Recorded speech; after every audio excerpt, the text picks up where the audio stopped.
What's up, everybody? Eric Chaconis here for PT on Ice Tuesday. We're going to get into the idea of appropriate load prescription and then the role of eccentric training. So this comes from, we just had a study come out in IJSPT where we looked at people with chronic shoulder pain. So these are people that have had 3 months of kind of rotator cuff related shoulder pain, what you might describe as shoulder impingement or subacromial pain syndrome. They've got contractile pain, they've got pain with a lot of the different tests that we commonly utilize to sort of try to diagnose that condition. We've talked about the limitations of that before, but that's kind of the general patient profile, right? Rotator cuff related shoulder pain that's chronic in nature.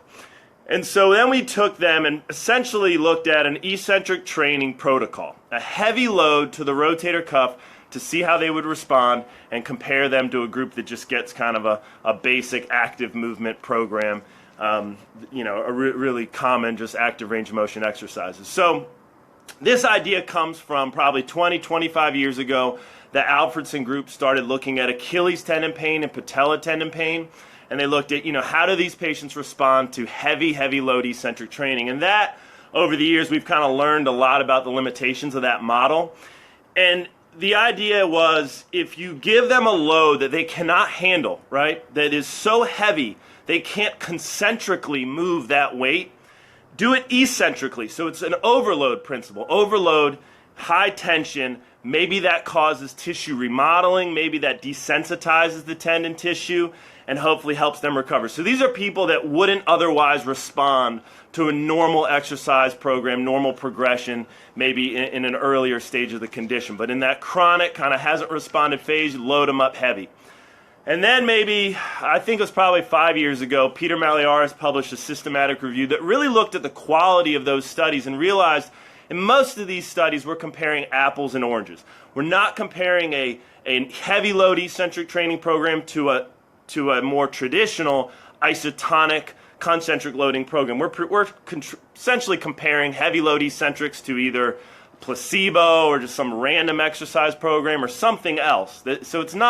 So the efficacy of those studies isn't really well established. And I'll link in the comments all these resources. But Peter Malliaris went on the Physio Edge podcast and nicely explained that. So that's a great resource if you want to kind of understand the limitations to these eccentric training programs and some of these studies that we've seen for the lower limb. Now for the upper limb, we just haven't had a whole lot of research. 6 or 7 studies maybe that have looked at different programs. And what we wanted to do, because a lot of those are looking at elevation movements, and we figure, well, maybe with the elevation movements, the reason why we're not seeing so much success is because there's a lot of deltoid work going on. Maybe that's the provocative movement that the person is utilizing. Usually pain occurs with elevation for those patients. So what if we just heavy load the external rotators only? And I've had a lot of discussions on Twitter about this lately. It's really nice that people are seeing the study, but one of the main comments they're saying is you're not really establishing eccentric training as superior to a traditional exercise program for the shoulder because your control group simply got active movement exercises, and you're right. That's not really the goal of that study. The goal of that study is to initiate this idea that if we load the external rotators up in an extremely heavy program, will the patient respond? Because traditionally we think that they'll flare up. A lot of people are underdosing the rotator cuff with a yellow, green, red resistance band, a light dumbbell, and doing exercises with sets of 20, 30, 40, and people aren't really going to fatigue. They're not going to their maximal, you're not taking that level of intensity up. So with this program, what it is this has to be a load, a band that they cannot otherwise move isotonically or concentrically, right, for a set of 15. So they can't get 15 reps in a traditional rotator cuff movement. They require assistance from the other hand to get them out. And the band is so thick for them where they're at that they can only basically lower it eccentrically. That's all they're able to do. You would think, traditionally, we underdose the shoulder because we're worried about flaring these patients up. But in the majority, over 90% of the patients that got the heavy load program did not flare up, did not have any adverse reaction. They actually had a superior outcome in a reduction in pain, improvement in function compared to the control group. So I think that's the big takeaway from this study is we're not really proving comparative effectiveness. We're not saying that eccentric training is better than traditional isotonic training. What we're saying is you can utilize heavy loads for the rotator cuff. We've identified that without flaring people up. And I think that's the big thing because we're commonly underdosing. So the role of eccentrics is misconstrued. A lot of people think, well, I'm going to do an eccentric program, and just because of the fact that it's eccentric, it's going to be beneficial to the tendon tissue. And that's probably not the case. Scott Morrison, our friend Scott Morrison from the Pacific Northwest, a PT out there, he's on Twitter, @Scott Morrison.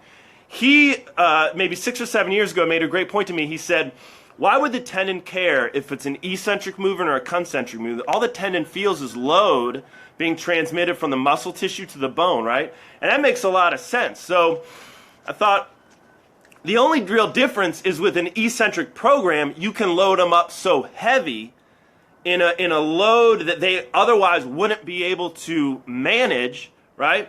Which maybe that's that overload principle. So it's the whole idea. I just take it back to your high school weightlifting days, right? You would do negatives when you got a sticking point in your squat or your not your squat usually, but your bench press or your overhead press. You would do negatives, right? Where you'd have the weight assisted up by somebody else, and then you would slowly lower it eccentrically. And the idea was get you past that sticking point, right? I think it's the same thing in rehab. We can get people past the sticking point of maybe limited pain or pain that's limiting their function, limited function. We can get them past that sticking point by overloading them. So that's the takeaway. I'll post a link to the abstract of the paper. I'll post some of these resources that we talked about as well. But the idea is overload people when they're not responding to traditional exercise progressions and monitor them. It's a pain monitoring model. If you have more pain later that day, more pain the next day, then we're gonna dose it back, right? We don't want to. The idea of eccentric training flaring people up or making them have pain in order to desensitize them, that might not be the way to go,